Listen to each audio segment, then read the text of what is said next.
Mr. Kamal Nath, thank you so much for joining us on NDTV this evening. You've emerged as a key troubleshooter for the government now in this new avatar as Parliamentary Affairs Minister, and everyone's expecting a stormy winter session ahead. You held a meeting with the chief whips of all parties today. What did the government propose to the parties and what did they tell you? Give us a broad sense. Well, the most important thing all parties said was that they want to have a constructive session. They don't want a session which is disruptive. And I did mention to them that Parliament does not belong to government or to the Congress party. Parliament belongs to all political parties and all members. And there are small parties or big parties. And that's the most important thing. In a parliamentary democracy, which lies at the heart of our democratic system, it's very essential to make Parliament, to use the floor of Parliament to raise issues of your constituency or your region or your state. It's only then that those issues get thrown up. But that's in the last few sessions, we've had some difficulties with that. So did the BJP actually tell you that we're not going to disrupt the House this time? We want a constructive engagement. They all expressed their desire to have a working and a constructive session. On their terms? It's not a question of terms. They said that yes, we want this. There were some who came up and of course the Trinamool said that we are going to bring a no confidence motion. So they conveyed that to you formally today, that they will bring a no confidence motion? They did say so, that on the first day we'll bring a no confidence motion. And I didn't hear any party saying that they'll be coming out in support of it. So all the other parties remain silent when the TMC brought this up? They remain silent, yes. So would you say then that Mamata Banerjee and the TMC are isolated on this question of a no confidence motion? I don't know. All I can say is that none of the parties and almost all, I think every political party was represented, chose not to say anything on it. Because the assessment is that it'll probably be hard for her to muster the 50 plus MPs that she needs to first get that motion tabled. But also, even if they were able to do that, they are unlikely to get the numbers to be able to bring the government down. Is that your assessment as well? I don't know. She must have done, the TMC must have done their own calculations, must have done some calculations to want to move a no confidence motion. Because what cannot change is that there are 19 people, there are 19 members. And if that can't change, they must have, it's on certain belief and certain hopes that they are moving. But would they just do it on hope? I mean, you know Mamata Banerjee, you worked with her, she was part of this government. Or would it be based on some arithmetic somewhere? Otherwise, why do you think that she would want to do this, knowing that she has 19 MPs and possibly not even the BJP is inclined? I don't know. I don't know what she's talked to the other parties. I really can't comment on that. But I'm sure she's taken all that into consideration and then taken a decision to have such a move. But as far as the government is concerned, it's absolutely confident of its numbers. Is there a danger that you're overconfident? Well, nobody is ever overconfident. You know, you may have whatever numbers and one is never overconfident and one shouldn't be overconfident, but we are confident of our numbers.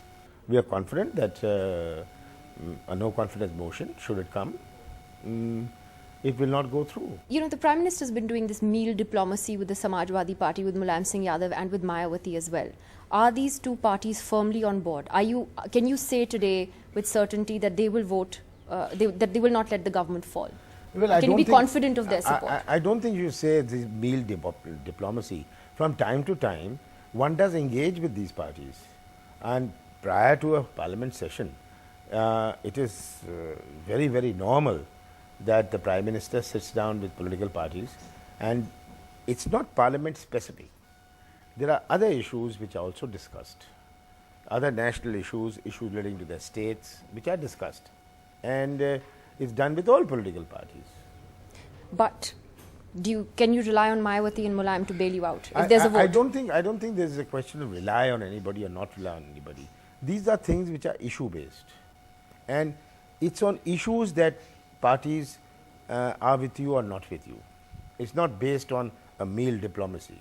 No, my question being that if it came to a no confidence vote, do you think you can rely on Mayawati and Mulayam to get the government through? It's the question of what is their perception of what is good for the country, what is good for the system. So in other words, yes. So my sense of things is that any responsible political party will say that no, yes, we should not create instability. Look at our economic situation, look at the situation in the region, we should not try and create instability in the country. That should be the approach of all political parties. But so in other words, yes, you are hoping that Mulayam and Mayawati are the two allies you can rely on.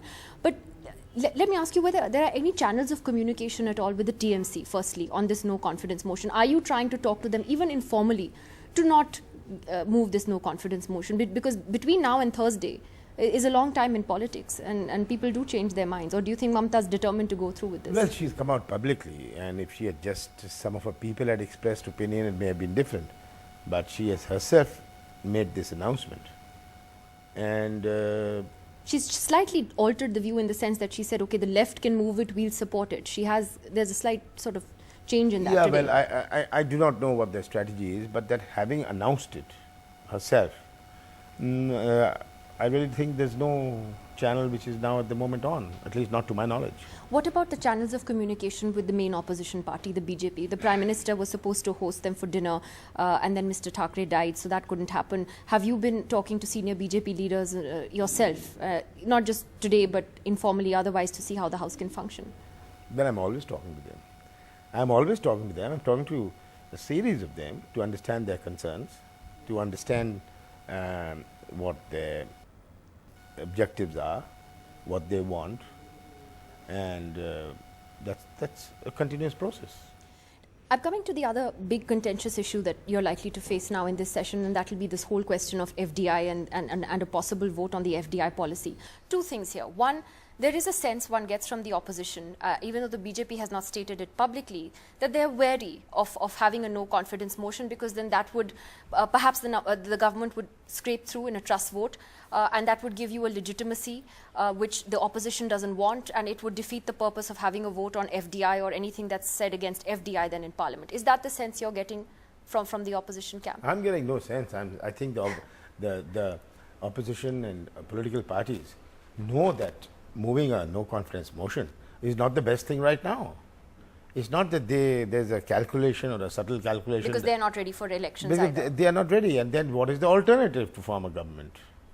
See, so they are not ready. They also understand the country. They understand the mood of the people. That you toppling a government and there being no alternative. I can understand you topple a government and say, okay, stand up and say, I'm the one who's going to form the government now. But when that's not there, and you say, I'll topple it because I don't want you to run the 5 years you were mandated for, is not what they are saying. But on the FDI voting issue, what is the government's and the Congress's position on whether or not there should be a discussion under the rules that entail voting?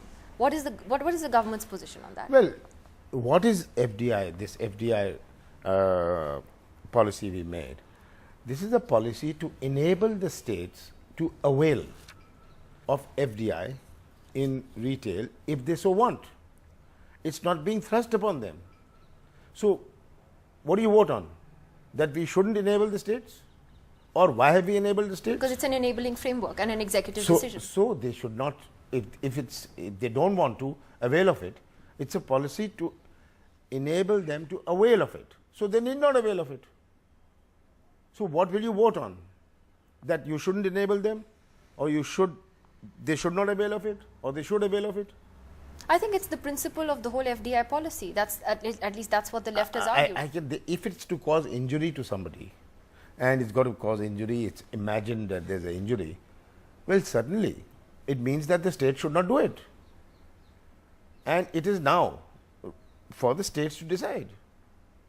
In Odisha, there's not a single city with more than 10 lakhs population. So not a single can have it. But the point is that the left does and the BJP does want a discussion under rules that entail voting. So they may want it. They may want it. The speakers, are you going to avoid it at any cost is what I'm saying. I'm saying that it's for the speaker to decide. Do the rules, is the object of this 184 to have a discussion on something which does not force anybody to do anything? But you'll also convey your views to the speaker. Obviously we will. And that'll be very important. Of course. We will say this is not a policy which is forcing anybody to do anything. India's #1 news app just got even better. Download NDTV's new app. Fully optimized for retina display. Full screen view. Faster response time. and Sudoku. NDTV's new iPad app. Download now.